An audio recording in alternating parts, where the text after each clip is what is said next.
नमस्कार दोस्तों। आज जिस स्टॉक की मैं चर्चा करने वाला हूँ, उस स्टॉक का नाम है जियो फाइनेंशियल सर्विस लिमिटेड। और आज इस स्टॉक के ऊपर चर्चा करनी इसलिए ज़रूरी है। पहला रीज़न, इस स्टॉक को लेकर के ना बहुत बहुत ज़्यादा मैं कहूँगा क्वेरीज निकल के आ रही थी। बट जियो फाइनेंशियल में ना मैंने ऑलरेडी बहुत सारे जो वीडियोस बनाए थे, उस पे मैंने जो चीज़ें कही थी एग्जैक्टली वही हो रहा था। तो फिर मुझे लगा इसमें और ज़्यादा चर्चा करने की ज़रूरत नहीं है। दूसरा रीज़न ये था दोस्तों, आज अगर आप देखोगे ना 3.25% की तेज़ी आई। तो आज भी जियो फाइनेंशियल में जो एक बहुत बड़ा सपोर्ट था, वहाँ से एक जंप होता दिखाई दिया। ये देखिए 200 के आसपास से एक बड़ा जंप होता दिखाई दिया। तो अब मन में प्रश्न ये है कि क्या जो वर्स्ट था, यानी कि जो जितना बुरा होना था वो अब हो चुका है और यहाँ से एक वापस से जंप देखने को मिलेगा। और तीसरा, last but not the least, analyst क्या कह रहे हैं। जी हाँ, एनालिस्ट क्या कह रहे हैं इस स्टॉक को लेकर के कि अब भाई साहब यहाँ पे जो हो रहा है आगे क्या हो सकता है, बिजनेस वाइज क्या है, इन तमाम चीज़ों में चर्चा करूंगा। कोई भी बाइंग और सेलिंग रिकमेंडेशन नहीं दोस्तों। इंटरनेट में जो भी डेटा अवेलेबल है, जो भी आर्टिकल के थ्रू बात कही जा रही है, वही आपके सामने मैं रखूंगा। तो यदि आप जियो फाइनेंशियल में निवेशित हैं या फ्रेश चीज़ें की सोच रहे हैं, ये वीडियो आपके बहुत इंफॉर्मेटिव होगी, बहुत काम आएगी दोस्तों।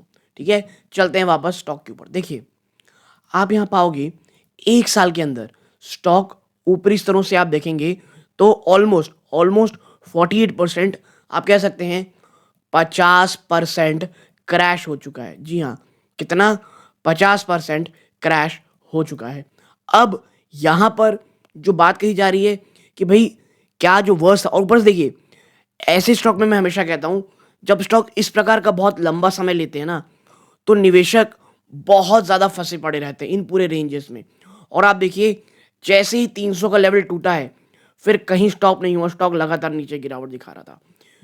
निवेशक 300 से ऊपर इतने ज़्यादा फंसे हुए हैं। और देखिए, हर कोई बात कहता है लॉन्ग टर्म के लिए है, लॉन्ग टर्म के लिए है। और मेरा ये मानना है, जब आप वाकई लॉन्ग टर्म के लिए हैं तो इस गिरावट से उतने ज़्यादा परेशान होने की ज़रूरत तो है नहीं। और जब आप लॉन्ग टर्म कहते हैं, प्लीज़ याद रखिएगा, एटलीस्ट 3 से 5 साल की आप बात कह रहे हैं। 1 साल के अंदर उतार चढ़ाव, वो भी तब उतार चढ़ाव याद रखिएगा जब एक अनप्रेसिडेंटेड गिरावट हो रही है। इसके साथ साथ जो वैल्यूएशन है, देखिए, अगर आप जियो फाइनेंशियल की वैल्यूएशन देखोगे, वो आज भी महंगी है। जी हाँ, वो आज भी महंगी है। और हमेशा जब बाजार में एक बहुत बड़ा क्रैश आता है और निफ्टी मोर देन 50% ऑलरेडी टूट चुका है ऊपर से, तो वो स्टॉक जो ऑलरेडी बहुत ही हाईली, आप कह सकते हैं, हाई वैल्यूएशन में ट्रेड कर रहे हैं, उनमें भयानक गिरावट आती है। और ये स्टॉक उनमें से एक है दोस्तों। ठीक है, तो एक चीज़ आपको पता होनी चाहिए कि अगर आपका विजन 3 से 5 साल का है, जियो फाइनेंशियल में कहीं कोई इशू नहीं है। स्टॉक जो गिरावट दिखा रहा है वो वैल्यूएशन वाइज है, स्टॉक में गिरावट है इसलिए दिखा रहा है। और यहाँ से अगर आप 3 से 5 साल देखेंगे तो तेजी आएगी। लेकिन वो निवेशक जिनका, जो आप कह सकते हैं, जिनका निवेश का मोमेंट, आप कह सकते हैं आप कह सकते हैं short term to medium term है, प्लस जो ये चाहते हैं कि एनालिस्ट क्या कह रहे हैं, तो उस पर हम आगे चर्चा करेंगे। लेकिन आगे बढ़ने से पहले दोस्तों, आपकी स्क्रीन में दिख रहा होगा कि मात्र 12.8% ऐसे व्यूअर हैं जो हमारा वीडियो देख रहे हैं, चैनल सब्सक्राइब कर रखे हैं। आपका बहुत बहुत धन्यवाद। और 87.2 ऐसे व्यूअर हैं जो वीडियो देख रहे हैं बट चैनल को सब्सक्राइब नहीं कर रखे हैं। आपका भी धन्यवाद कि हमारा वीडियो देखते हैं, बट प्लीज़ आपका एक छोटा सा कदम, चाहे वो लाइक हो, सब्सक्राइब हो और लोगों को साथ शेयर करना हो, आप ऐसा करते हैं, यूट्यूब औरों को रिकमेंड देता है, हमको बहुत मोटिवेशन मिलती है, क्योंकि चैनल की ग्रोथ होती है दोस्तों। इसलिए प्लीज़ सब्सक्राइब ज़रूर कीजिएगा। और किसी अन्य टॉपिक पर चर्चा करानी हो, कमेंट बॉक्स में बताइएगा। ठीक है, अब चलते हैं कि एनालिस्ट क्या कह रहे हैं। देखिए, एक बहुत अच्छा आर्टिकल था, उसके थ्रू का ये आप देख सकते हैं यहाँ पे कि अर्निंग फ्रंट में अगर हम बात करें, 1 मिनट में से थोड़ा कलर चेंज कर लेते हैं। जी हाँ, अगर आप अर्निंग फ्रंट में बात करेंगे तो कंपनी ने मार्जिनल मात्र 0.32% की जंप दिखाई थी कंसोलिडेटेड नेट प्रॉफिट में दिसंबर क्वार्टर में। और थर्ड क्वार्टर 2025 आप देखेंगे तो 294.7 करोड़ का आया था, आप कह सकते हैं, प्रॉफिट, जो एक साल पहले 293.82 करोड़ था। ठीक है, ऑपरेशंस में अगर आप देखेंगे रेवेन्यू, तो उसमें 5.9% का जंप था टू 438 करोड़, जो आप कह सकते हैं Q3 में फाइनल में आया था 413 करोड़ रुपए दोस्तों।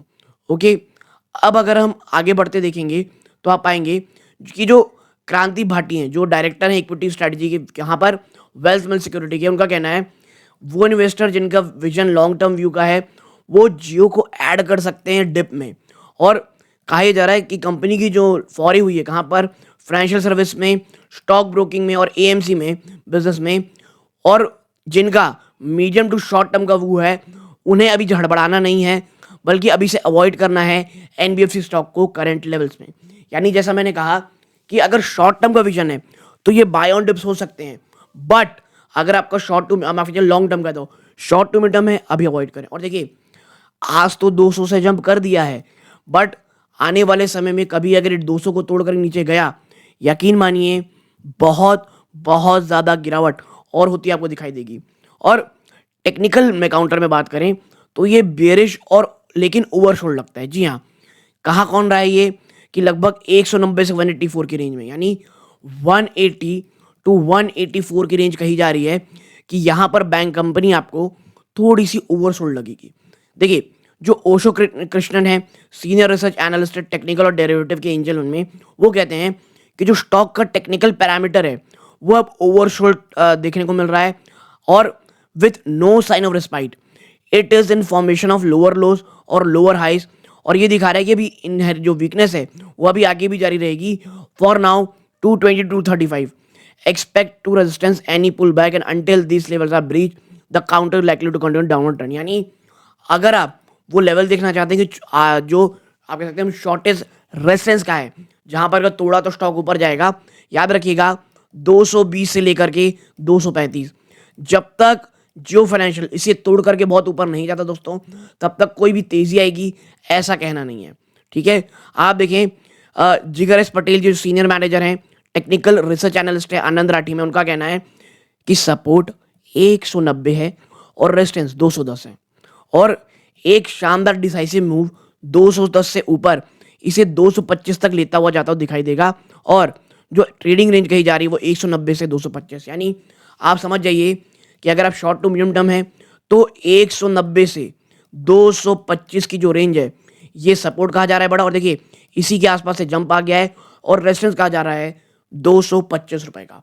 ओके, अगर हम बात करें एक और समय की तो आप पाएंगे कंपनी का, मैं शेयर होल्डिंग पैटर्न दिखाऊंगा यहाँ पर। तो शेयर होल्डिंग पैटर्न देखेंगे, पब्लिक ने अपना माल बढ़ा लिया। देखिए सितंबर 2023 में जहां मात्र 17.86% था पब्लिक के पास, वो भाई साहब बढ़ के ना 24.6 हो गया है। FII के पास 21.5% से ऊपर था, वो घट करके आप देखेंगे 15.72 होता हुआ आपको दिखाई दे रहा है। ठीक है, और DII आप देखेंगे तो उन्होंने इस बार बढ़ाई है।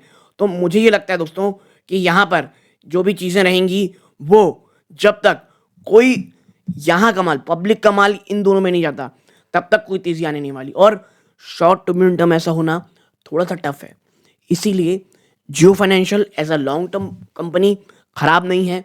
हाँ, शॉर्ट टू मिड टर्म आपको गिरावट दिखेगी, वैल्यूएशन थोड़ी सी, खैर 300 के आसपास तो बहुत स्ट्रेच थी, यहाँ पर अभी थोड़ी स्ट्रेस है। और जो कहा जा रहा है अगर आप शॉर्ट टू मिड टर्म देखना चाह रहे हैं 190 टू 225 की बात कही जा रही है, ये रेंज आपको अपने दिमाग में रखनी है दोस्तों। आपकी क्या राय है कमेंट बॉक्स में बताइएगा। किसी अन्य स्टॉक पर चर्चा करानी हो ये भी बताइएगा, और याद रखिएगा Jio financial for a longer term मुझे अच्छा लगता है, लेकिन देखिए शॉर्ट टू मिड टर्म आपको परेशानी हो सकती है। आप डिस्क्लोजर में सुन लीजिए, मेरी या मेरी फैमिली मेंबर की स्टॉक में इन्वेस्टमेंट हो सकती है।